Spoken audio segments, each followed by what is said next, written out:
हरे कृष्णा। हरे कृष्ण प्रभु, दंडवत प्रणाम। दंडवत। शुरू करें भाई। गुरवे गौरचंद्राय राधिकाय तदालये कृष्णाय कृष्ण भक्ताय तद्भक्ताय नमो नमः। ओम नमो भगवते वासुदेवाय। ओम नमो भगवते वासुदेवाय।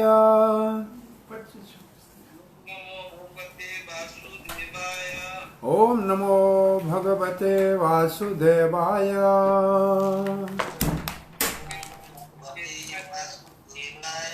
कृष्णाय वासुदेवाय देवकी नंदनाय च नंदगोपकुमाराय गोविंदाय नमो नमः।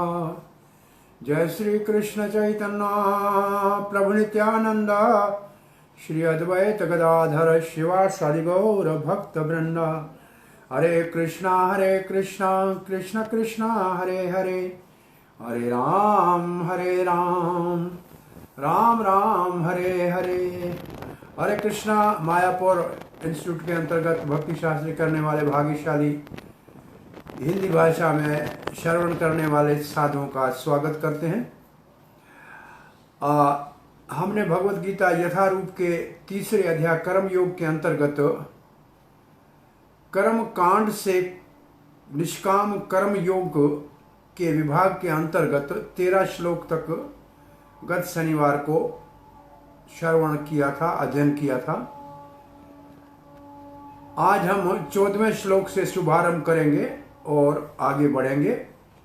ये विभाग 17 श्लोक तक चलेगा और मैं समझता हूँ 17 के बाद निष्काम कर्म योग उदाहरण उपस्थित करने के लिए निश्चित रूप से करना चाहिए, उस विभाग का शुभारंभ करेंगे।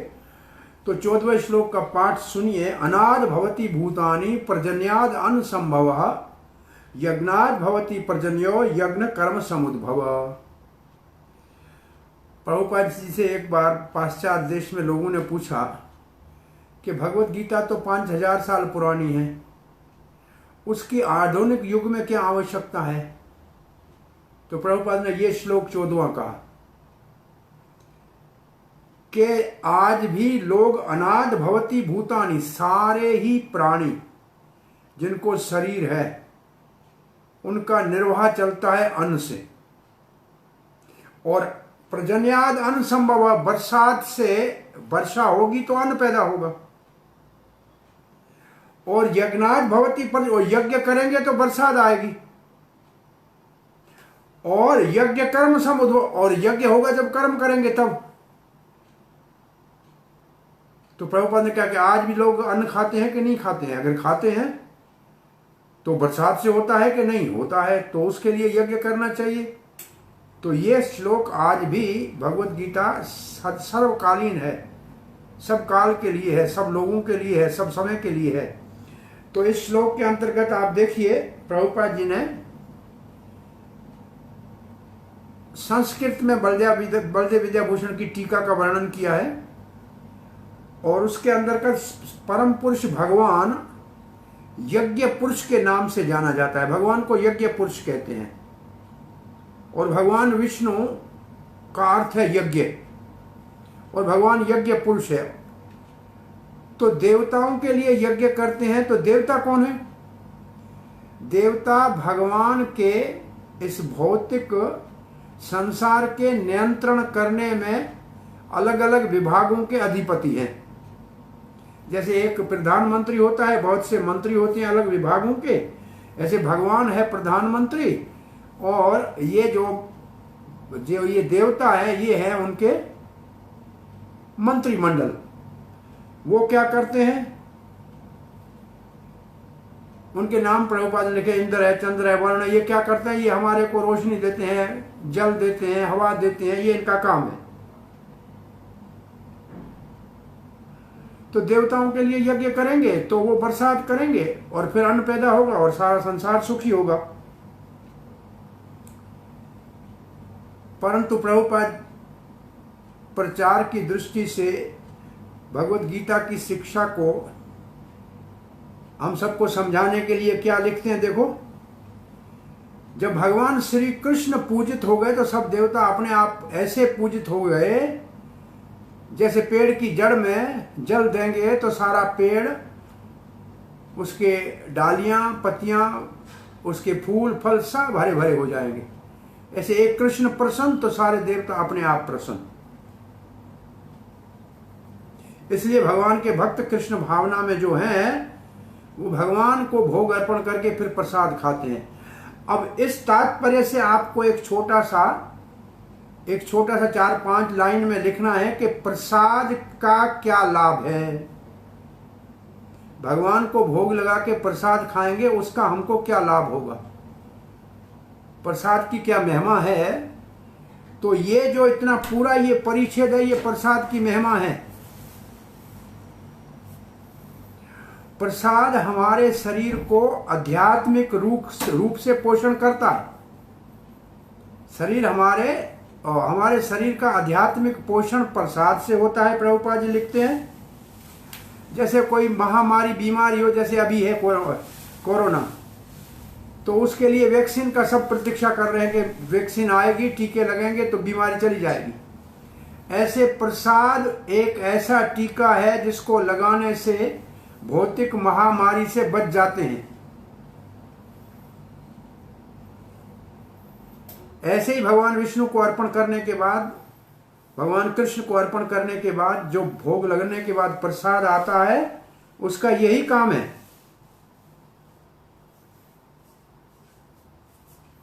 इससे भक्त के अंदर भौतिक ऐसे प्रभाव, जो प्रलोभन है, उसको सहने की शक्ति आ जाती है। भौतिक रोग से बचने की शक्ति आ जाती है।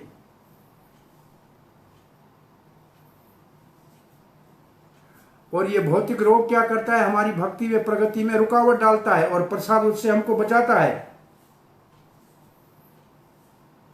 क्या लाभ होगा प्रसाद से? हमारे पूर्व कई जन्मों के पाप कर्मों की राशि नाश हो जाएगी। पाप पूर्व जन्म के कई कर्मों का सारा पाप नाश कर देंगे, और हमारे के नया जो जन्म लेना है,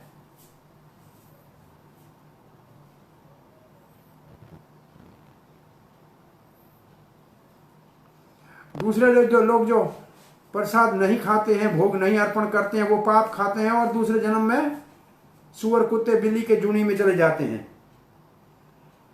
परंतु इस भौतिक कलमश से बचने के लिए प्रसाद से हमारे को टीके लग जाते हैं। हमारे अंदर भौतिक रोग से बचने की शक्ति आ जाती है। अब खाना क्या चाहिए? प्रभुपाद जी कहते हैं फल खाना चाहिए, सब्जियां खानी चाहिए, अन्न खाना चाहिए, दूध और दूध के पदार्थ खाने चाहिए, और ये सब के सब बरसात से होती है। बरसात होगी तब होगी, और भूमि से होगी। और जो पशु खाते हैं, मांसाहार खाते हैं, वो मांस भी तो घास खाते हैं, वो घास फिर भी तो धरती से उगता है। तो फिर उनके लिए भी बरसात और अन्न की आवश्यकता है।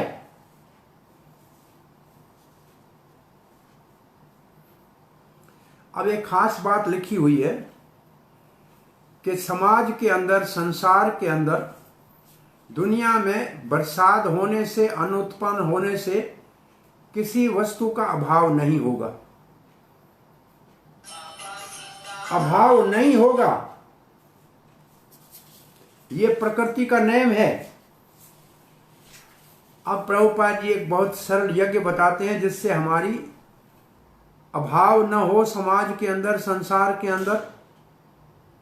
वो है संकीर्तन यज्ञ, जो चैतन्य महाप्रभु ने हमको सिखाया है। उनका वही आके शुभारंभ करके गए हैं। तो हमारे पास किसी चीज की कमी नहीं रहेगी, अन्न फूल फल इसके भरे भंडार रहेंगे। अब 15वें श्लोक का पाठ करते हैं। तो 14वें श्लोक में आप प्रसाद का लाभ, और दूसरा उसमें विशेष लिखना कि समाज के अंदर या संसार के मानव समाज में किसी चीज का अभाव न हुए, उसके अभाव न हो, इसके लिए क्या करना चाहिए? आजीविका के लिए आवश्यकता की चीजों का अभाव न हो, इसके लिए क्या करना चाहिए? इसके लिए यज्ञ करना चाहिए। तो बरसात होगी तो सब चीजें मिलेंगी। तो यज्ञ कैसे होगा? संकीर्तन यज्ञ करो, नाम जप यज्ञ करो, संकीर्तन यज्ञ करो। अब 15वें अध्याय में प्रश्न ये उठता है, ये यज्ञ किसने कहा? यज्ञ करना तो यज्ञ किसने बताया? बोला कर्म ब्रह्म उद्भवम। काम करने के लिए यज्ञ होता है कर्म से, और कर्म के लिए ब्रह्म, यहां अर्थ है पहले ब्रह्म का वेद ने, वेद में यज्ञ का वर्णन है। बोला वेद कहां से आया? ब्रह्मा अक्षर समुद्भवम, ब्रह्म भगवान के मुख, वेद भगवान के मुख से निकला।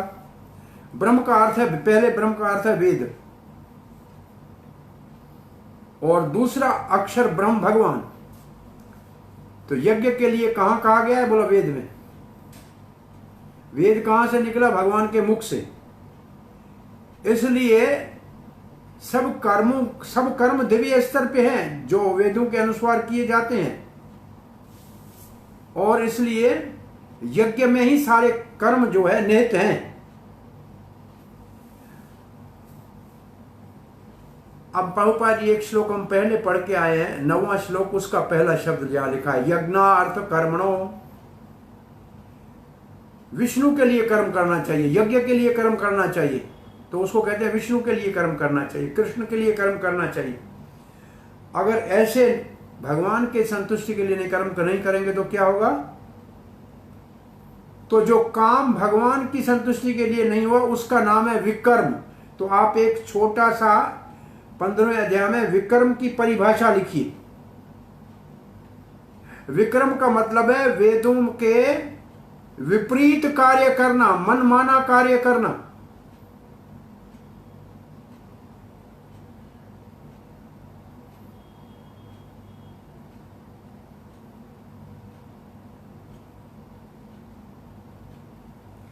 क्या लिखा है? जो वेद भगवान से निकले हैं, वेदों में सब कार्य की विधि लिखी हुई है, जो ऐसे वेदों में वर्णित कार्यों का विरुद्ध चलता है उसको कहते हैं विकर्म।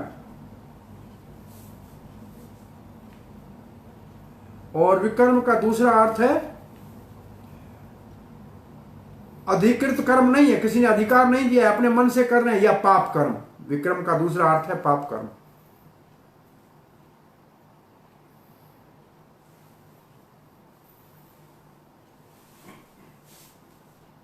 फिर प्रभुपाद जी उदाहरण देते हैं, जैसे सामान्य कार्य करता है कोई तो सरकार के नियमों के अनुसार करता है, ऐसे वेद भगवान का नियम है तो उसके अनुसार कार्य करना चाहिए। उदाहरण है, सरकार के नियमों का पालन करेंगे, आप गाड़ी चलाएंगे, लाल बत्ती पे रुकेंगे क्योंकि सरकार का नियम है, उसका उल्लंघन करेंगे तो पाप हो जाएगा, दंड लगेगा, तो आपके पास वहां वो दंड आ जाएगा।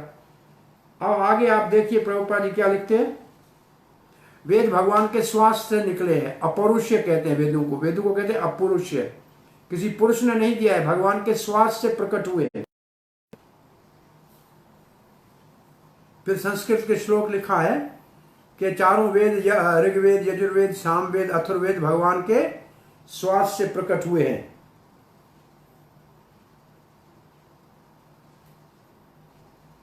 और ये बात ब्रह्म संहिता में भी लिखी हुई है। अब आगे प्रभुपाद जी लिखते हैं, भगवान सर्वशक्तिशाली है, सर्वव्यापक है, इसलिए वो कोई काम किसी भी इंद्री से कर सकता है। वो श्वास से वेद दे सकता है, आंख से भोग लगा सकता है, प्रसाद खा सकता है, उनकी एक इंद्री सारी इंद्रियों का काम करते हैं। ये कौन सा ब्रह्म संहिता का श्लोक है? सकल इंद्रियाणी वृत्तिमंती गणंती गायंती, सुबह रोज दर्शन आरती के समय जो गाते हैं उसमें ये एक श्लोक ये है। हाँ सही है, बिल्कुल बिल्कुल सही है। अब एक प्रभुपाद उदाहरण दे रहे हैं कि भगवान को सृष्टि करने के लिए केवल नजर डाली, अपनी दृष्टि डाली भौतिक प्रकृति के ऊपर, और यह सृष्टि पैदा हो गई। तो एक बार प्रभुपाद जी से किसी ने पूछा कि क्या आध्यात्मिक जगत में भी स्त्री पुरुष के भोग का वर्णन है? क्या संभोग है? प्रभुपाद ने कहा देखो, लक्ष्मी भगवान के चरण दबा रही है। ब्रह्मा जी को पैदा करना पड़ा तो लक्ष्मी की आवश्यकता भगवान को नहीं पड़ी। ये सृष्टि पूरी पैदा करनी है तो नजर डाली केवल, तो वहां हमारे जैसा विकृत कोई काम का वर्णन नहीं है। अब आगे लिखा है, भगवान ने ऐसे दृष्टि डाली, आत्माओं को प्रकृति के अंदर, प्रकृति के गर्भ में स्थापित कर दिया और ये सारी सृष्टि बन गई। और फिर अगर कोई किसी की सृष्टि करता है, जैसे आप देख लो, कोई कंपनी कोई चीज बनाती है, चाहे टेलीफोन बनाए, चाहे फ्रिज बनाए, चाहे एसी बनाए, तो उस बनाने के बाद उसके साथ एक किताब देती है साथ में कि इसको ऐसे उपयोग में लाना, इसको इतने वोल्ट पे चलाना, इसको ऐसे करना। ऐसे भगवान ने सृष्टि की और वेद रूपी साथ में कैटलॉग दे दिया, एक उसको चलाने का साधन दे दिया। तो ये उदाहरण के साथ प्रभुपाद जी समझा रहे हैं कि सृष्टि, जैसे कोई चीज बनाओगे तो उसको कैसे चलाना है उसके लिए किताब मिलता है कि नहीं मिलता है? आप सबके पास मोबाइल है तो उसके साथ किताब है कि नहीं? कंप्यूटर उसके साथ कैटलॉग है कि नहीं? ऐसे ये वेद जो है ये सृष्टि के साथ उसको चलाने का साधन है और चलाने के लिए भगवान ने मार्गदर्शन किया है।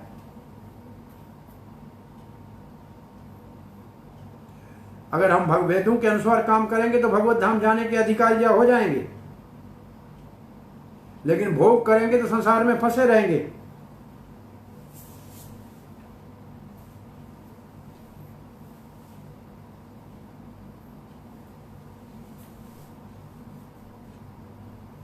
और कृष्ण भावना में आएंगे तो सारे यज्ञ अपने आप हो जाएंगे। अब हम 16वें श्लोक पे आते हैं। इसमें एक चक्र का बात की जाती है। एक चक्र है, ये चक्र चलता रहना चाहिए। जैसे चक्का है ना, चक्का चलता है, ऐसे ये एक चक्र है। एवं प्रवृत्तिम चक्रम, ये कर्मकांड की बात चल रही है। एवं प्रवृत्तिम चक्रम, एवं प्रवृत्तिम चक्रम, इस चक्कर में सबको लगा रहना चाहिए। इस पहिए को धक्का देते रहना चाहिए। जैसे कहते हैं रेल के लिए लिखा है पहिया चलता रहना चाहिए, पहिया चलता रहना चाहिए, रुकना नहीं चाहिए। ऐसे ये कार्य चलता रहना चाहिए। क्या क्या है? वेद। वेद ने कहा करो यज्ञ, भगवान ने दिया वेद। वेद ने कहा करो यज्ञ, करोगे यज्ञ तो होंगे प्रसन्न देवता, मिलेगा बरसात, होगा अन्न, और उससे बनेगा आपका शरीर, और फिर आप करेंगे शादी, फिर आपको होंगे बच्चे, और फिर वो बच्चे करेंगे यज्ञ। तो इस तरीके से ये चक्कर चलता रहेगा, ये सृष्टि चलती रहेगी। तो आप इस चक्कर क्या है, इस चक्कर को एक गोल चक्कर बनाइए। भगवान, यज्ञ, देवता, वर्षा, अन्न, और अन्न से क्या होगा? इंसान बनेगा, अन्न से खून बनेगा, रक्त बनेगा, अन्न से वीरज बनेगा, और वीरज से संतान उत्पन्न होगा, और ये चक्कर चलता रहना चाहिए। और फिर कहा है ये चक्कर क्या है? नानो वर्तन्ति, ये जो इस चक्कर का पालन नहीं करते हैं, इस पहिए को रोक देते हैं। अगर ये कार्य नहीं करेंगे तो क्या होगा? दो बहुत बड़े अच्छे शब्द है, आप ध्यान दीजिए, हिंदी भाषी समझ सकते हैं। अघ आयु, आयु किसको कहते हैं? आयु किसको कहते हैं भाई बोलो? और अघ कहते हैं पाप को, तो उसका जीवन होगा पापमय। अगर इस चक्कर को नहीं चलाएगा तो पापमय जीवन हो जाएगा। एक बात। अब दूसरा शब्द है इंद्रिया रामो। रामो कहते किसको? राम कहते हैं, राम किसको कहते हैं हम हरे कृष्ण हरे राम में? आनंद को। राम है आनंद। और इंद्रिया रामो मतलब जो इंद्रियों के आनंद में फंसा हुआ है, वो फिर भगवान की सेवा, वो आत्मा राम नहीं बनेगा, वो इंद्रिया राम बनेगा। हमको बनना चाहिए आत्मा राम, आत्मा में रमण करना चाहिए, भगवान की सेवा में रमण करना चाहिए। ये हो जाएगा इंद्रिया राम हो। अगर ये यज्ञ का चक्कर नहीं चलाएगा, संकीर्तन नहीं करेगा, जप नहीं करेगा, तो फिर वो हो जाएगा पापी जीवन, पापी जीव। उसका जीवन पाप मय और वो इंद्रियाराम हो, इंद्रियों का भोगी हो गया। और फिर क्या लिखा है, मोघ पार्थ स जीवती। मोघ शब्द का अर्थ है विफल हो जाएगा, उसका जीवन ही व्यर्थ है। पार्थ अर्जुन, पार्थ सबसे ज्यादा संबोधन भगवान श्री कृष्ण ने अर्जुन को पार्थ नाम से किया है। पहले नंबर का भगवान ने संबोधन अर्जुन को पार्थ से किया है। तो पार्थ, उसका जीवन निष्फल हो जाएगा। मोह का मतलब है निष्फल, बेकार, किसी काम का नहीं।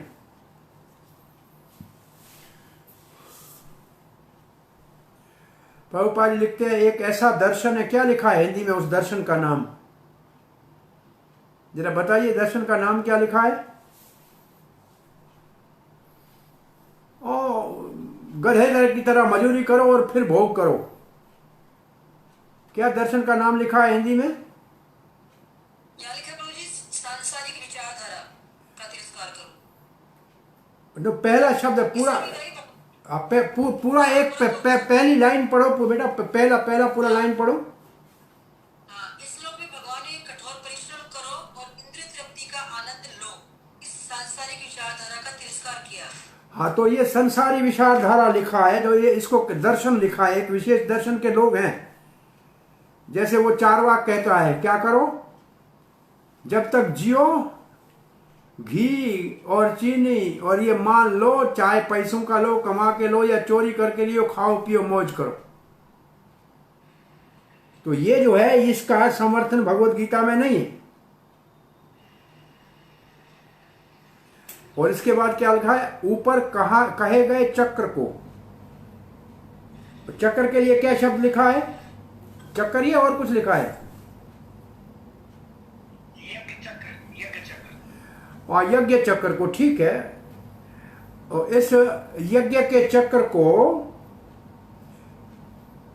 हर हाल में चलाना चाहिए, बहुत आवश्यक है। और ऐसे अगर नहीं करेंगे तो हमारा जीवन बहुत संकट में पड़ जाएगा और हम और नीचे चले जाएंगे और दुखी हो जाएंगे। तो हमारा जीवन काय के लिए, आत्म साक्षात्कार के लिए। और भगवत गीता में ऐसे प्राय देखा जाएगा संसार में, ये भगवत गीता में भी 3 रास्ते हैं, यहाँ प्रभुपाद जी 3 रास्ते हैं। कर्म योग, देखो ये योग है, जब आत्म साक्षात्कार की बात आती है तो भगवान से संबंध की बात आएगी, तो उसके लिए कर्म योग है, ज्ञान योग है और भक्ति योग है।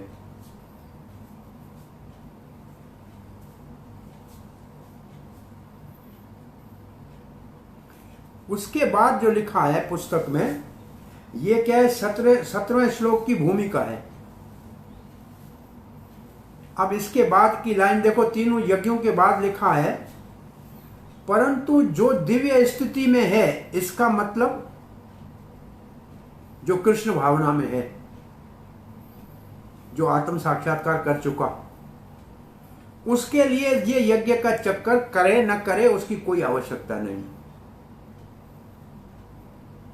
ये हो गया निष्काम कर्म के ऊपर पहुंचना कर्मकांड से, उसको फिर कोई जरूरत नहीं है। लेकिन फिर भी आगे कहा जाएगा, फिर उसको जरूरत नहीं है, फिर भी दूसरों के लिए उदाहरण बनने के लिए कार्य करते रहना चाहिए। तो ये लाइन देखा, क्योंकि वो पाप पुण्य से ऊपर उठ चुका है, इसलिए उसको इसकी आवश्यकता नहीं है। क्योंकि ये यज्ञ क्यों किए जाते हैं, इंद्रियों को पवित्र करने के लिए, तो वो पहले से पवित्र हो चुका है। और कृष्ण भावना में जो है, जो कृष्ण भावना में नहीं है, वो तो इंद्रिय तृप्ति करते हैं, तो उनका कार्य या तो शुभ हो या अशुभ होगा। और ये यज्ञ वेदों में असल में इस तरीके से सिखाने के लिए रखे हुए हैं कि हम अपने इंद्रिय तृप्तियों के कार्यों को करते करते, अपनी इच्छाओं को पूरा करते करते आस्ते आस्ते आगे बढ़ें। और इसके लिए भगवान ने ये व्यवस्था की है। ये एक थोड़ी महत्वपूर्ण 2-3 लाइनें हैं, तात्पर्य के इसमें देख लीजिए क्या है महत्वपूर्ण लाइनें। विश्व की विश्व की समृद्धि हमारे प्रयास के ऊपर टिकी हुई नहीं है। विश्व में सब चीजें पर्याप्त मात्रा में हो, सब जगह प्रसिद्ध, सब जगह जो है प्रचुर मात्रा में हो, उसके लिए भगवान ने देवताओं को नियुक्त करके रखा है, जो हमारे को, जिसका वेदों में वर्णन है, वो हमारी सब आवश्यकताएं पूरी करते हैं। परंतु ये जो है रास्ता, ये अप्रत्यक्ष रास्ता है।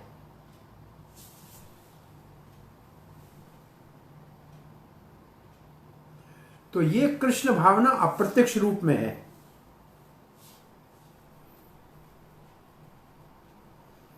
और फिर प्रभुपाद जी लिखा है, तो ये हम इसका मतलब है कि हमारे प्रयास से समृद्धि नहीं है संसार की। भगवान की व्यवस्था देवताओं के द्वारा सब चीजें देती है, वो यज्ञ से होती है।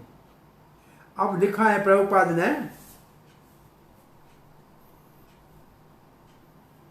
कोई यज्ञ करेगा तो निश्चित रूप से कृष्ण भावना में आगे आएगा, क्योंकि पता लगेगा यज्ञ पुरुष ही के विष्णु है और विष्णु तो कृष्ण का एक विस्तार है, तो कृष्ण भावना में पहुंच जाएगा।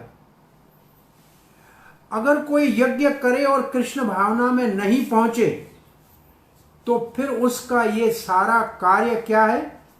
केवल क्या है? मॉरल कोड से। मॉरल कोड के लिए क्या लिखा है हिंदी में? केवल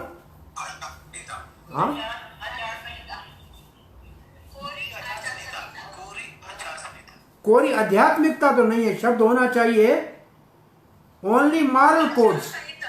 हाँ, आचार संहिता माने आचार जैसे शुभ आचार, मॉरलिटी माने जिसको कहा सदाचार, केवल आचार है उसका। इसलिए हमारे को केवल आचारवादी नहीं बनना चाहिए, हमको उससे ऊपर उठ के कृष्ण भावना तक पहुंचना चाहिए।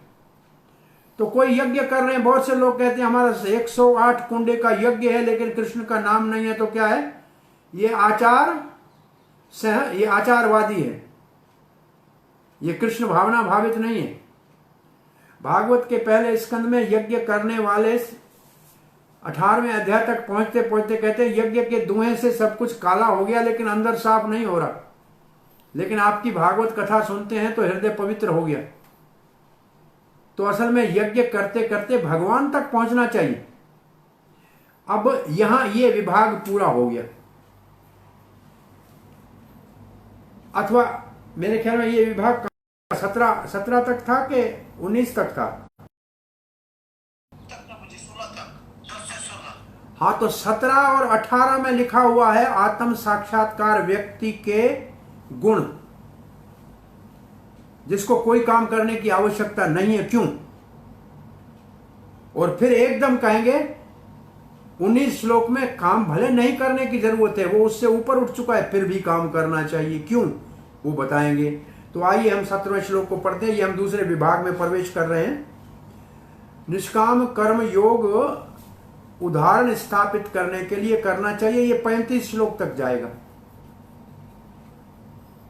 ठीक है, तो 17वें श्लोक को देखो। यस तो आत्मरतिर एव, जिसको आत्मा में ही रति, वैसे रति पता है किसको कहते हैं? आनंद को कहते हैं। रति सामान्य भाषा में क्या, लड़का लड़की घंटों बैठे हैं उसको कहते हैं रति। ये भाषा जो सामान्य भाषा में रति की भाषा ये है। और आत्मा में रति मतलब वो आत्मा के चिंतन में इतना सुख लेता है, वो आत्मा का साक्षात्कार कर चुका है, आत्म तृप्त, आत्मा में ही संतुष्ट है, बस उसकी संतुष्टि हो गई। वो आत्माराम है, वो इंद्रियाराम नहीं है। पहले था इंद्रियाराम, ये है आत्माराम। ये आत्माराम है मतलब आत्मा में रमण करता है, आत्मा में संतुष्ट है। आत्मा ने एवं संतुष्ट, तृप्त भी है, संतुष्ट भी है। तस्य कार्य, उसके लिए कोई कार्य नहीं है। तस्य कार्यम न विद्यते, उसके लिए कोई कार्य करने के लिए नहीं है। और प्रभुपाद जी इसके लिए कहते हैं जो पूर्ण रूप से कृष्ण भावना भावित है और जो पूर्ण रूप से कृष्ण भावना में संतुष्ट है, तृप्त है, उसके लिए कोई भी वेदों में वर्णित कार्य करने की का कोई उसके ऊपर अब दायित्व नहीं रह गया। क्यों क्यों कार्य क्यों करना चाहिए वेदों का? हृदय को शुद्ध करने के लिए, अंतःकरण को शुद्ध करने के लिए। अंतःकरण शब्द की परिभाषा आपको आती है? कर्ण शब्द का अर्थ है इंद्री। जैसे आंख है इंद्री, इसको कर्ण कहते हैं। ये है बाहर के कर्ण। ऐसे हमारे अंदर के कर्ण है, उसको कहते हैं अंतःकरण। उसका बना हुआ है हमारा सूक्ष्म शरीर, मन, बुद्धि, अहंकार और दूषित चेतना। झूठा अहंकार, दूषित चेतना। मन, बुद्धि, झूठा अहंकार और दूषित चेतना, ये अंदर की इंद्रियां हैं। प्रभुपाद जी कहते हैं लाखों करोड़ों यज्ञ करे, लेकिन अगर अंतःकरण पवित्र नहीं है तो क्या लाभ हुआ?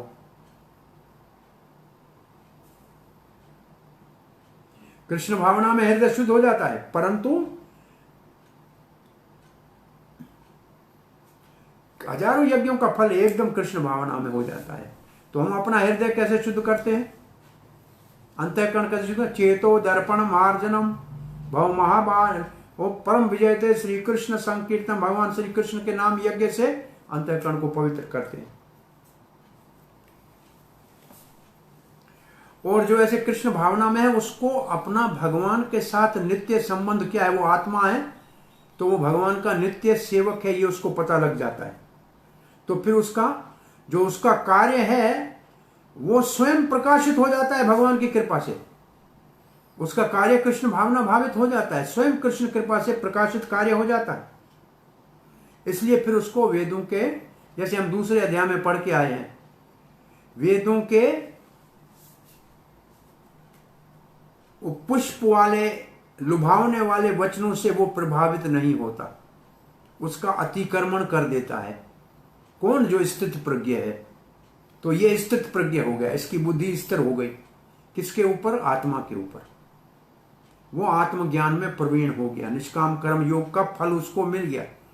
तो आज एक बात समझ लीजिए, निष्काम कर्म योग करेगा तो उससे फल क्या मिलेगा? अंतःकरण की शुद्धि। निष्काम कर्म योग का फल अंतःकरण की शुद्धि, और प्रगति करेगा ज्ञान योग में, आत्म साक्षात्कार करेगा, परमात्मा की अनुभूति करेगा।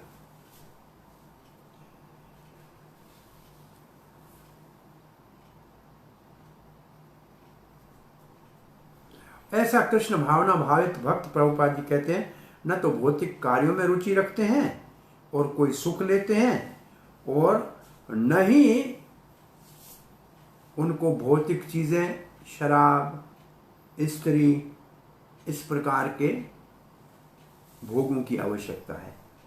अब 18वां श्लोक भी इसी भाव का है। ये उसका अंदर का वर्णन है, ये बाहर का।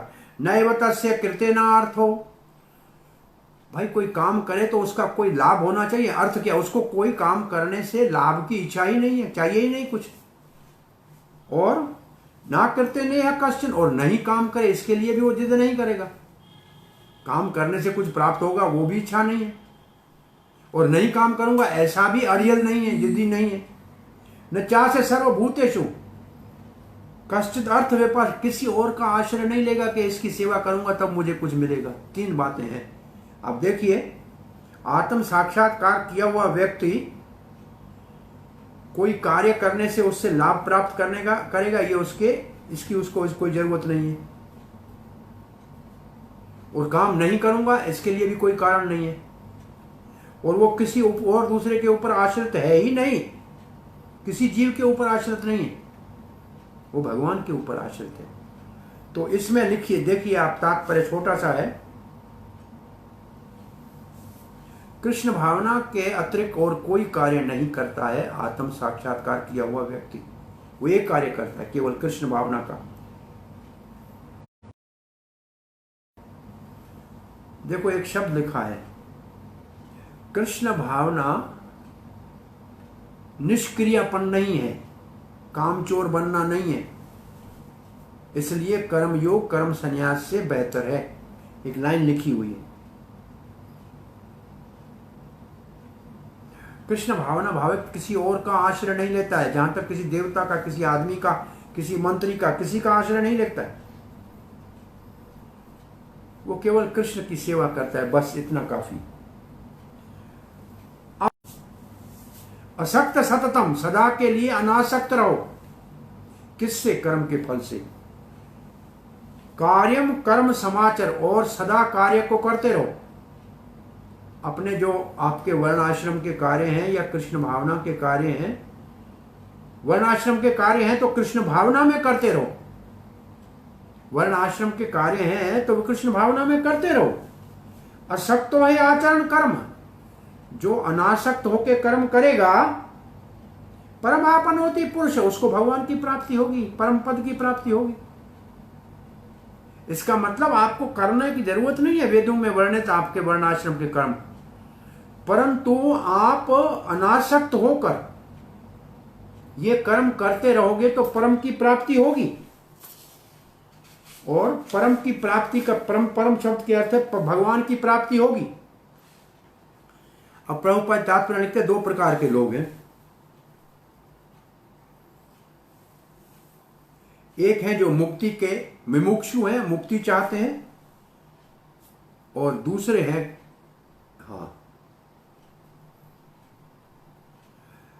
भगवान भक्तों के लिए। ये क्या है?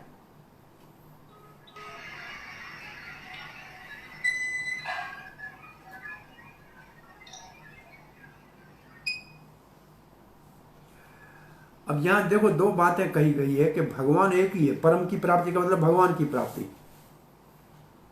भक्तों के लिए वो तो है श्याम सुंदर भगवान, बांसुरी बजाने वाला, गोलोक अधिपति, यशोदानंदन। वो ही भगवान ज्ञानियों के लिए, निर्विशेषवादी, निर्विशेष और निराकारवादियों के लिए। निराकारवादी मतलब भगवान का कोई रूप नहीं है, निर्विशेषवादी मतलब भगवान में कोई विशेषता नहीं है। उनके लिए है मुक्ति का मार्ग, ब्रह्म में लीन होना। तो प्रभुपाद जी यहाँ दोनों, क्योंकि 3 मार्ग बताए थे ना, कर्म योग, ज्ञान योग, तो ज्ञान योगियों के लिए भगवान का लक्ष्य है मुक्ति, और भक्तों के लिए भगवान है श्याम सुंदर। तो इसमें एक मुख्य बात यह है,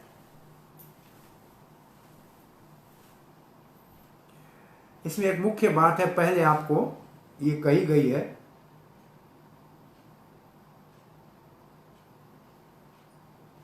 अर्जुन को भगवान ने कहा आप कुरुक्षेत्र की लड़ाई में कृष्ण के इच्छा के अनुसार उनकी प्रसन्नता के लिए युद्ध करो।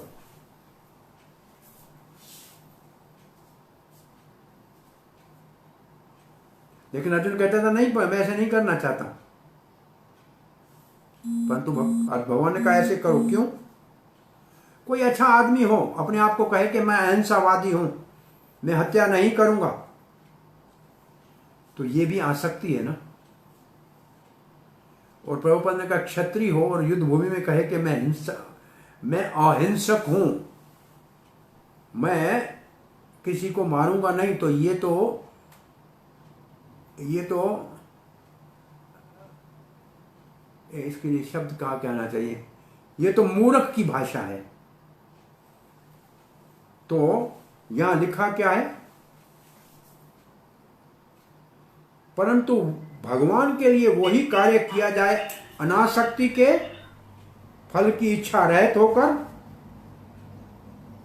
तो फिर वो है उत्तम स्तर की सिद्धि। और भगवान श्री कृष्ण इस सिद्धि की बात यहां कर रहे हैं। वो उच्च कोटि की सिद्धि है।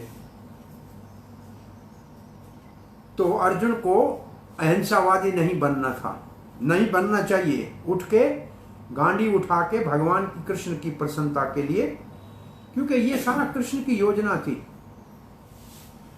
अब दूसरे परिच्छेद में देखो क्या लिखा है। वेदों के में वर्णित यज्ञ हमारे अपवित्र कार्यों को पवित्र करने के लिए है। और अपवित्र कार्य क्या है? इंद्रिय तृप्ति के कार्य। परंतु कृष्ण भावना के कार्य दिव्य हैं, उसमें कोई बुरा और भला नहीं है, सब ही दिव्य स्तर पे है। दिव्य स्तर पे पाप पुण्य नहीं होता है, अच्छा बुरा नहीं होता है।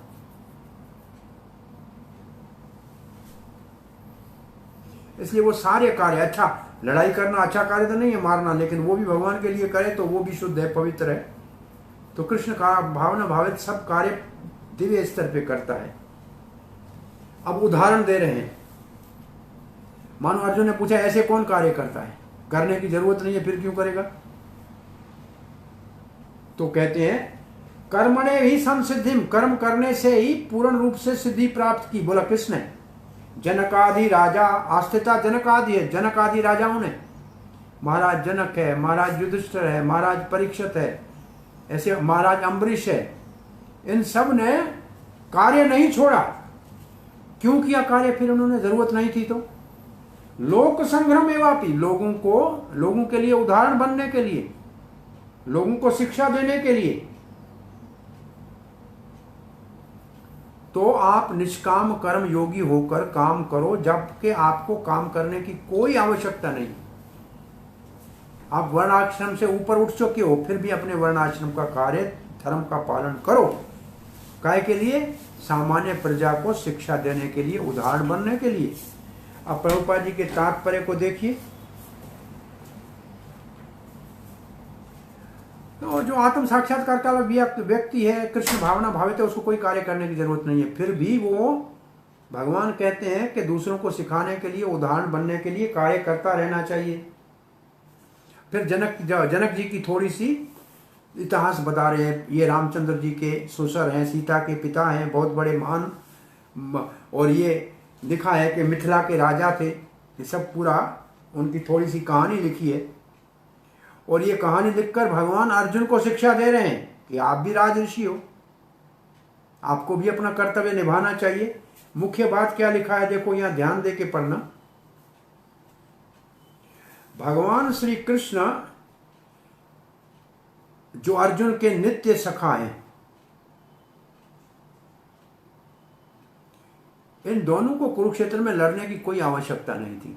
क्या करेंगे? भगवान है, सबको अगर श्वास से वेद निकाल सकते हैं तो सबका नाश भी कर सकते हैं एक क्षण के अंदर, कोई जरूरत नहीं थी। परंतु कुरुक्षेत्र की युद्ध भूमि में अर्जुन से भगवान ने युद्ध करवाया। क्यों? सामान्य व्यक्तियों को सिखाने के लिए। क्या सिखाने के लिए? हिंसा भी कभी आवश्यक होती है। कब? जब अच्छी तरह से समझाने से कोई न समझे, धर्म के विरुद्ध काम करे। भगवान श्री कृष्ण स्वयं शांति दूत बन के गए थे और दुर्योधन को कहा था वो क्षत्रिय 5 गांव कम से कम दे दो। उसने कहा सुई की नोक जितनी जमीन नहीं दूंगा। तो ऐसे लोगों के लिए एक ही रास्ता बचता है, युद्ध का, धर्म युद्ध का। तो वहां युद्ध की आवश्यकता है।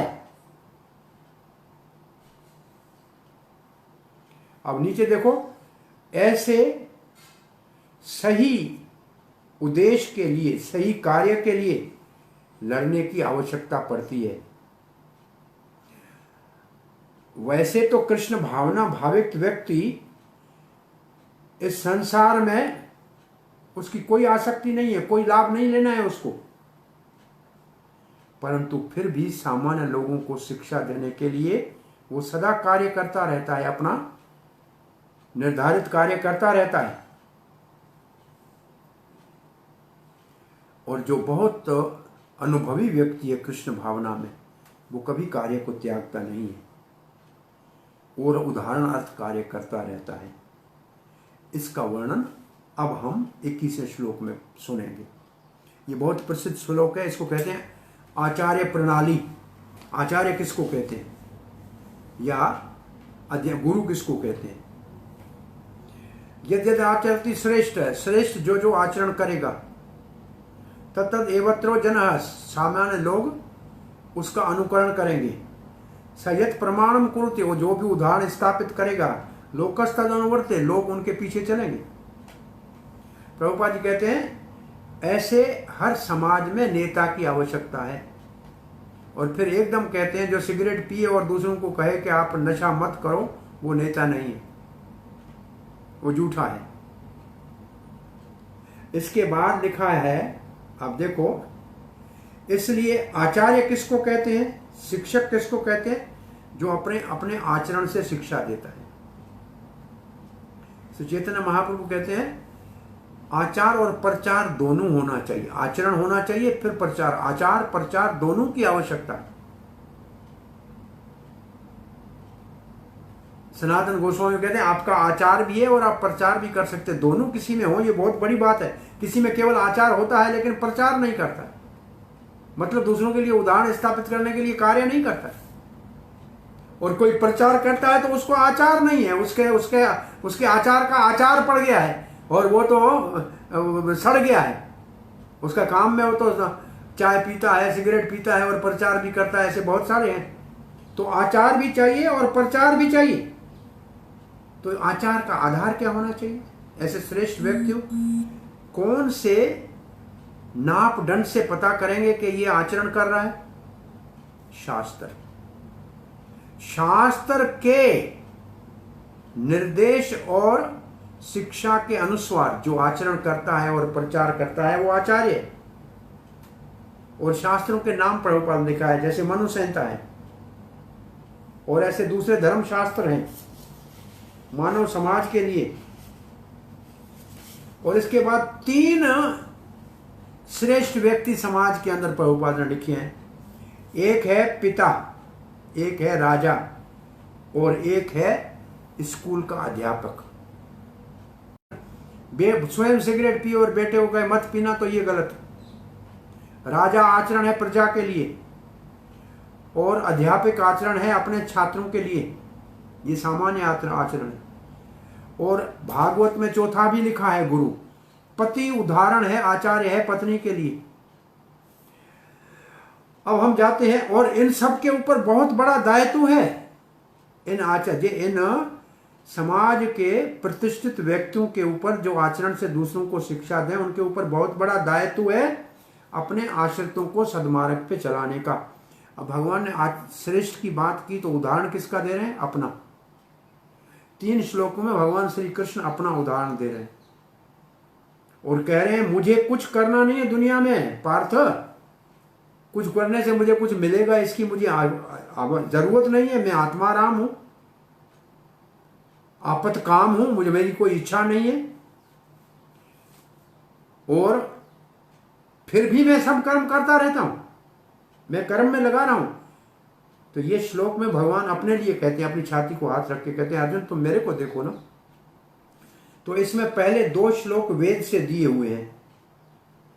ये वेद के 2 श्लोक जो दिए हैं श्वेताश्वर उपनिषद से, वो भगवान की परिभाषा है। इसको आप ऐसे ही पढ़ लीजिए। तीसरे परिच्छेद में आप देखिए,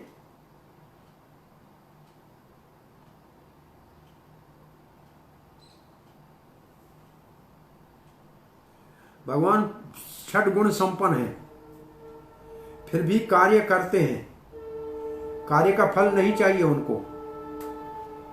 अब उदाहरण क्या दे रहे हैं? भगवान श्री कृष्ण कुरुक्षेत्र में क्षत्रिय धर्म का पालन करने के लिए नेता के रूप में खड़े थे। हैं भगवान, वही भगवान है जिसके लिए 2 श्लोक है। ये कृष्ण है, उसको कुछ नहीं करना, कुछ नहीं चाहिए, किसी से कुछ मिलने के, कुछ लेंगे तब संतुष्ट होगा, ऐसा नहीं है। उसके लिए कोई निर्धारित कार्य नहीं है, फिर भी वो क्षत्रियों का उदाहरण स्थापित करने के लिए ये कार्य कर रहे थे, सब नियमों का पालन कर रहे थे। वो किसी भी शास्त्र के नियम का उल्लंघन, आगे वाले श्लोक में लिखा जाएगा, द्वारका में रहते हुए गृहस्थ आश्रम के सारे नियमों का पालन करते थे, यज्ञ भी करते थे, दान भी देते थे, गाय का दान करते थे, ब्राह्मणों का सम्मान करते थे, सुदामा आए या नारद आए। तो ये का भगवान को करने की जरूरत है क्या? नहीं। फिर उदाहरण स्थापित के लिए दूसरे श्लोक में भगवान कहते हैं अगर मैं ऐसे नहीं करूं, यदि मैं ऐसे अगर नहीं करूं तो मैं क्या करूंगा? जातु कर्मण्य अतीन्द्र, अतीन्द्रित। अतीन्द्रित का अर्थ क्या है? देखो,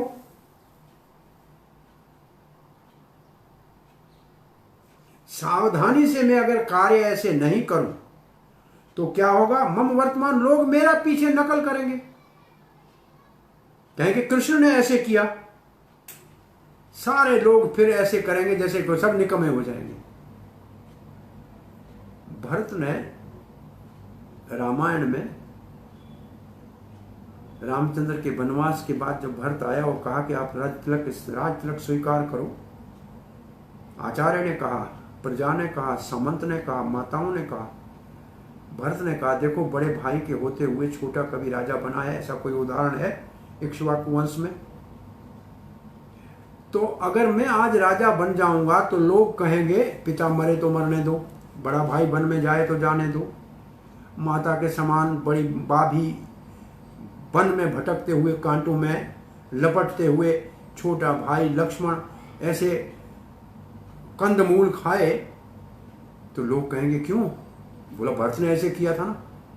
तो मैं ऐसा उदाहरण नहीं बनना चाहता हूं, समाज का अहित नहीं करना चाहता। नहीं तो लोग कहेंगे माताएं विधवा होने तो होने दो, पिता मर जाए तो मरने दो, भाई वनवास जाए तो जाने दो, लेकिन मैं राज करूंगा। ऐसा मैं भरत उदाहरण नहीं बनना चाहता। तो ये भगवान कहता है ऐसे मैं करूंगा, सब ऐसे ही करेंगे। अब यहाँ प्रभुपाद जी वर्ण आश्रम की बात कर रहे हैं। देखो समाज में वर्ण आश्रम को संतुलित रखने के लिए हर एक को अपने वर्ण आश्रम का कार्य अच्छी तरह से करना चाहिए। ये सिविलाइज्ड जहां लिखा है ना सभ्य व्यक्ति, ये वर्ण आश्रम की परिभाषा है। और भगवान काहे के लिए धरती पे अवतार लेते हैं? धर्म का स्थापित करने के लिए। वो धर्म कहां से शुरू होता है? वर्ण आश्रम से शुरू होते हुए सर्वधर्मान परित्यजक जाता है।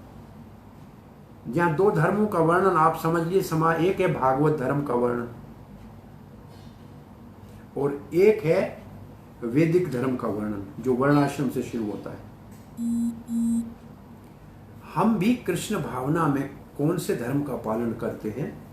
देखो हम जो विग्रह की पूजा करते हैं, ठाकुर जी की पूजा करते हैं मंदिर के अंदर, वो तो है पंचरात्रा विधि से, विधि विधान से, वो है नेम के अनुसार। देखो जो 2 बार दीक्षा लिया नहीं होगा, ब्राह्मण दीक्षा नहीं है, वो अंदर नहीं जा सकता, वो मंदिर में पूजा नहीं कर सकता, वो भगवान के लिए भोग नहीं बना सकता। तो ये तो वर्ण आश्रम के विधि विधान के अंतर्गत हम कार्य करते हैं। लेकिन जब जप करते हैं ये कोई भी कर सकता है, ये भागवत धर्म है। तो भागवत धर्म भी हम पालन करते हैं और वर्ण आश्रम शास्त्रों के अंतर्गत भी पालन करते हैं हमारे अपने कृष्ण भावना के जीवन में। इसके दोनों, तो यहां लिखा क्या है देखो, भगवान अवतार ही लेते हैं धर्म की शिक्षा देने के लिए, और स्वयं धर्म का पालन नहीं करें तो फिर सारा समाज जो है वो पथभ्रष्ट हो जाएगा ना। फिर यहां उदाहरण दिया है, क्योंकि भगवान सबसे बड़ा अधिकारी व्यक्ति है, इससे और कोई श्रेष्ठ नहीं है, सर्वश्रेष्ठ है। तो फिर उदाहरण दिया है वही कि द्वारका में भगवान सारे गृहस्थ धर्म के नियमों का पालन करते थे, और नारद ने सब घरों में देखा हर रानी के साथ कोई न कोई सेवा का कार्य कर रहे थे। अब तीसरा श्लोक भगवान श्री कृष्ण का अपने विषय में, बोलो मैं अगर ऐसे कार्य नहीं करूंगा तो समाज के अंदर वर्ण आश्रम वर्ण शंकर पैदा हो जाएंगे, वर्ण आश्रम बिगड़ जाएगा। अगर कहा जाए कि वर्ण आश्रम अगर बिगड़ गया तो क्या होगा, तो वर्ण शंकर पैदा होंगे, समाज का सत्यानाश करेंगे। देखो हमारे भक्ति सिद्धांत सरस्वती गोस्वामी महाराज श्रील प्रभुपाद से पहले जितने आचार्य हैं वो सब बाबा जी हैं, वो बाबा जी हैं, सफेद कपड़े पहनते हैं, वो परमहंस हैं, वो चारों वर्णों से ऊपर हैं। लेकिन भक्ति सिद्धांत सरस्वती महाराज ने देखा कि नहीं, मैं उस स्तर का नहीं हूं, परमहंस स्तर का नहीं हूं, गौर किशोर दास और भक्ति विनोद ठाकुर के परमहंस अवस्था में नहीं हूं, मैं तो देवी वर्ण आश्रम के अंतर्गत कार्य शुरू करूंगा। तो उन्होंने पहली बार लाल कपड़े पहने। गौड़ीय वैष्णव में एक तो चैतन्य महाप्रभु ने लाल कपड़े पहने थे, गेड़ू कपड़ा चैतन्य महाप्रभु ने पहना था, और फिर भक्ति सिद्धांत सरस्वती महाराज ने ले लाल कपड़े। इस बीच में लाल कपड़े वाला कोई नहीं है गौड़ीय वैष्णव में।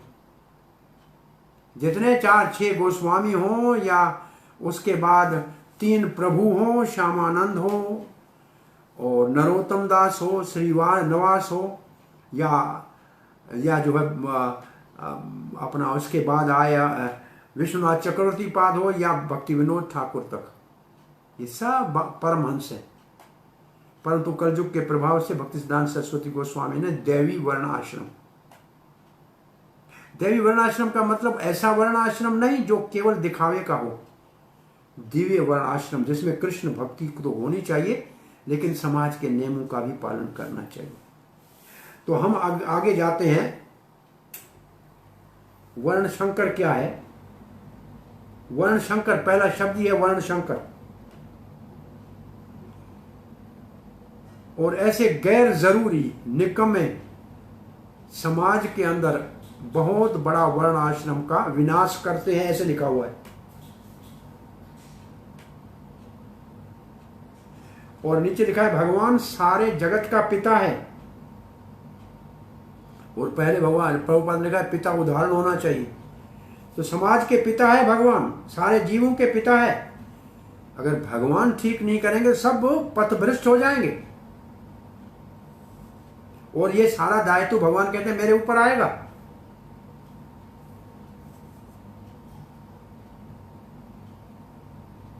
इसके बाद सावधानी की बात है। इसके बाद सारे का सारा तात्पर्य, यहां तक जो है भगवान का ये तात्पर्य जो है वर्ण शंकर का। इसके बाद जो तात्पर्य है वो एक विषय के ऊपर है। ध्यान से इस तात्पर्य 24 को देखो।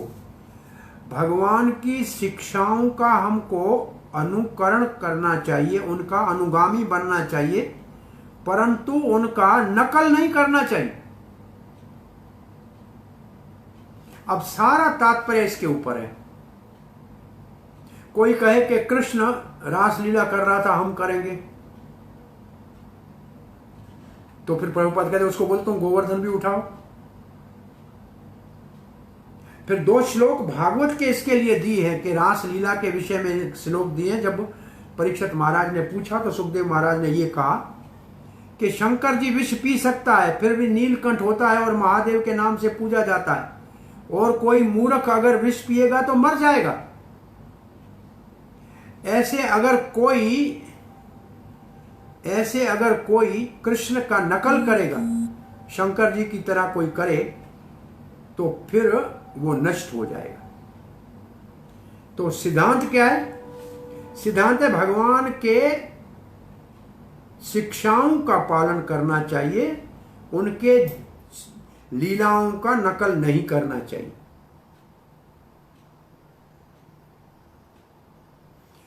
अब ईश्वर किसको कहते हैं? फिर प्रभुपाद ने एक ईश्वर की परिभाषा लिखी है। देखो ईश्वर किसको कहते हैं।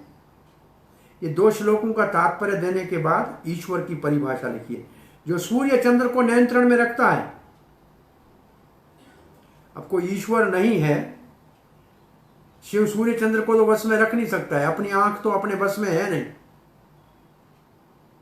कुछ लोग कभी कभी आपको मिलते हैं, बोला हम क्यों आए कृष्ण भावना में, हम क्यों हरे कृष्णा जपें, हमारी मर्जी जो करेंगे उसको बोलो तेरी मर्जी जो करो चलती है, तेरी मर्जी का उससे पूछना क्या तेरी मर्जी है तेरे बाल अच्छे सफेद हो जाएं, तुम रखो अपने बाल काले करके दिखाओ। तू काला मुंह करेगा, काले बाल कहां से करेगा? तुम्हारी मर्जी कहां चलती है बताओ। तुम बूढ़ा होना चाहते हो, फिर कैसे बूढ़ा हो? तेरी मर्जी कहां चल रही है? तुम ईश्वर थोड़ी हो कि मेरी मर्जी चलेगी। मूर्ख ऐसे बहुत बोलते हैं। हवा तो 2 मिनट रोक नहीं सकते हो, पेशाब रोका नहीं जाता है 2 मिनट, और मेरी मर्जी से मैं जो चाहूंगा करूंगा। तो ऐसे लोग मूर्ख माने जाते हैं। और फिर उदाहरण दिया है, ऐसे बहुत शंकर जी के भक्त कहलाने के बाद गांजा पीते रहते हैं।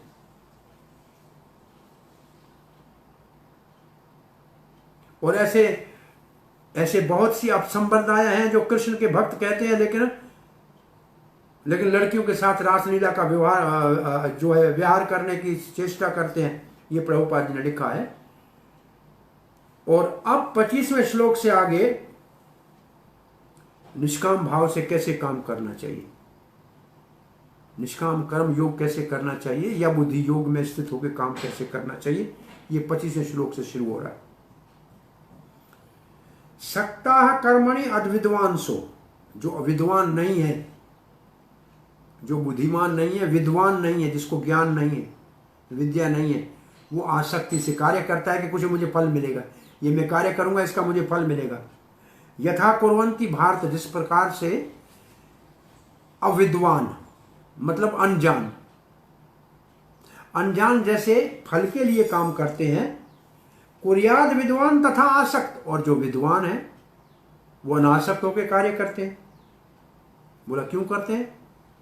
चिकित्सु लोक संग्रह, सामान्य लोगों के लिए उदाहरण स्थापित करने के लिए करते हैं।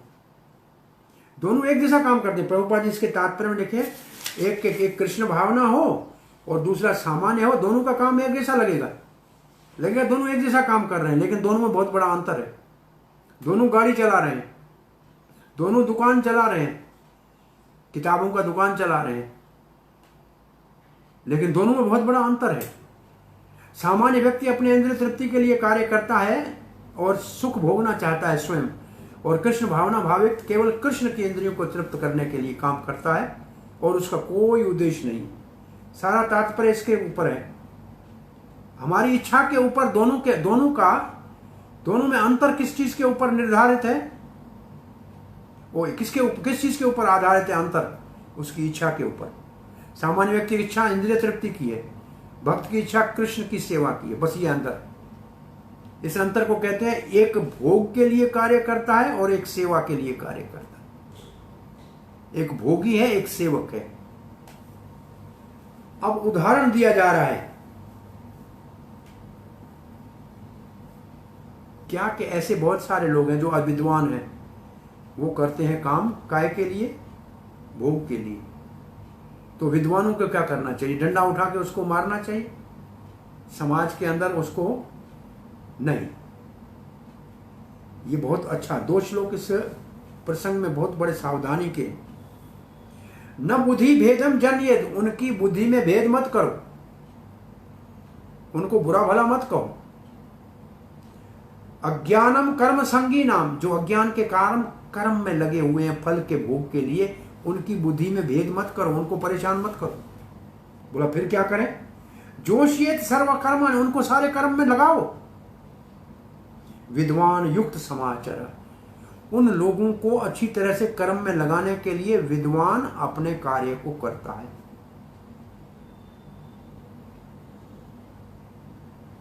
आप इसका अनुवाद पढ़ लीजिए अच्छी तरह से।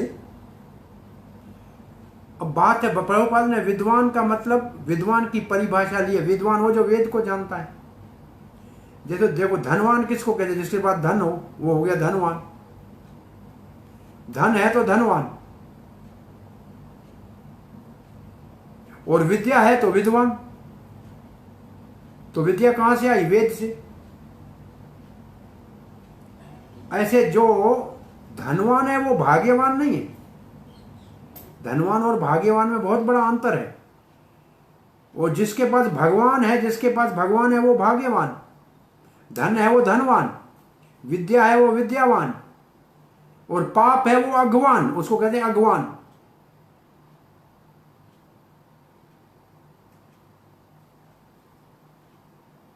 और जो आत्म साक्षात्कार है आत्मवान।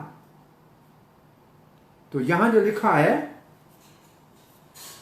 वो विद्या क्या है, वेद क्या है, जहां से विद्या मिलती, तो बोला वेद सारे का उद्देश्य कृष्ण को जानना।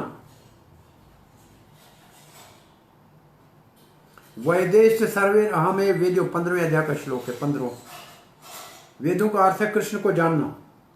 सारे वेदों के जितने यज्ञ है उनका परम लक्ष्य कृष्ण को जानना, वो है जीवन का परम लक्ष्य कृष्ण। और वेदों का वेदांत, वेद का अंत है, तो उसमें कृष्ण तक पहुंचना चाहिए। परंतु सामान्य लोग काम करते हैं, वो आगे बढ़ नहीं पाते हैं। कोई बात नहीं, उनको परेशान मत करो। इसमें एक मुख्य बात है कि अज्ञानियों को परेशान मत करो। पर एक इस तात्पर्य में 26 में बहुत महत्वपूर्ण बात है जो आपके प्रश्नों में आती है कि कृष्ण भक्ति करने के लिए क्या योग्यता है। तो ये यहां लिखा है, देखो यहां जहां लिखा है थोड़ी सी भी जिसमें झलक दिखाई दे कृष्ण भावना की, उसको फिर मूर्खों की तरह काम दे करने के लिए छोड़ना नहीं चाहिए। उनको सीधा कृष्ण की सेवा में लगाना चाहिए और वेदों के सारे यज्ञों से उसको क्या करना चाहिए, उनको यज्ञों के कार्यों से उसको मुक्त कर देना चाहिए। यह है योग्यता कृष्ण भावना के आरंभ करने की। थोड़ा भी उसमें, ये प्रभुपाद जब अमेरिका में गए तो देखा कि इनके अंदर सेवा का भाव है। ये सब गाना चाहते हैं, बहुत बड़े कलाकार हैं, लेकिन भटके हुए हैं नशे में। तो उनके अंदर एक गुण देखा और उन सबको कृष्ण भावना में लगा दिया। तो ये जो श्लोक है, आपको ये शब्द मिला, यहां से शुरू है। हालांकि लिखा होगा, हालांकि लिखा है कि हालांकि तो उर्दू का शब्द है। हालांकि अज्ञानी को के कार्यों को विचलित नहीं करना चाहिए। मिला कहीं ये शब्द? हरे कृष्णा। हाँ, क्या लिखा है? हाँ, यद्यपि, ठीक है।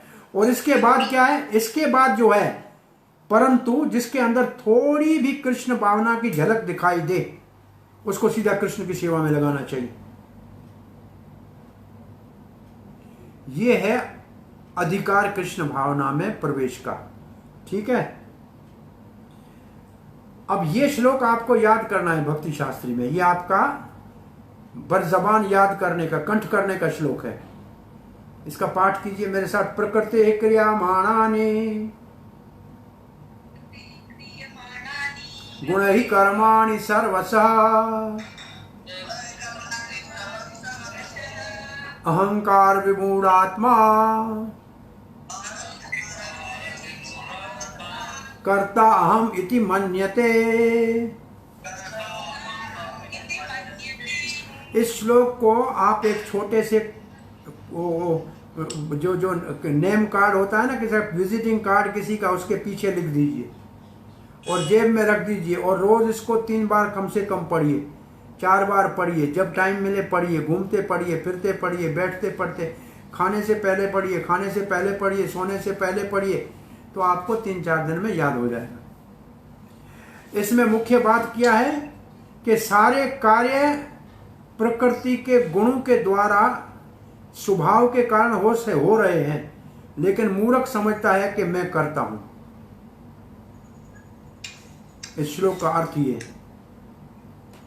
अब प्रभुपाद जी यहां दोबारा वो कहते हैं, 2 व्यक्ति है, एक कृष्ण भावना में है और दूसरा कृष्ण भावना में नहीं है, वो भौतिक भावना में है। दोनों के काम एक जैसे दिखते हुए भी एक जैसे नहीं है। उन दोनों में दिन रात का अंतर है, क्योंकि उनका स्तर दूसरा है। भौतिक चेतना वाला अपने अहंकार से, झूठे अहंकार से, मैं करता हूं, ये कार्य मैंने करा, ये मेरी सफलता है, वो ऐसे कहेगा। इसमें कर्तापन का अहंकार है। कौन सा अहंकार है? कर्तापन का। आज 2 शब्द आप याद कर लीजिए, एक कर्तापन का अहंकार, एक भोक्तापन का अहंकार। भोक्तापन और कर्तापन, मैं भोगता हूं, मैं करता हूं, ये बंधन का कारण है। मैं निमित्त मात्र हूं, मैं भगवान के हाथ में खिलौना हूं। भक्त है तो, और अभक्त है तो प्रकृति के हाथ में खिलौना, माया के हाथ का खिलौना हूं। सामान्य व्यक्ति माया के हाथ का खिलौना है और भक्त भगवान का खिलौना है। जैसे भगवान चाहे वैसे खेले, और संसारी व्यक्ति को जैसे माया चाहे वैसे खिलाए, नचाए कुदाए। और भोक्ता कौन है? भोक्ता भगवान है, मैं उसका भोग्य हूं। भगवान है भोक्ता, भगवान है भोक्ता, मैं उसका भोग्य हूं। वो स्वामी है, मैं सेवक हूं।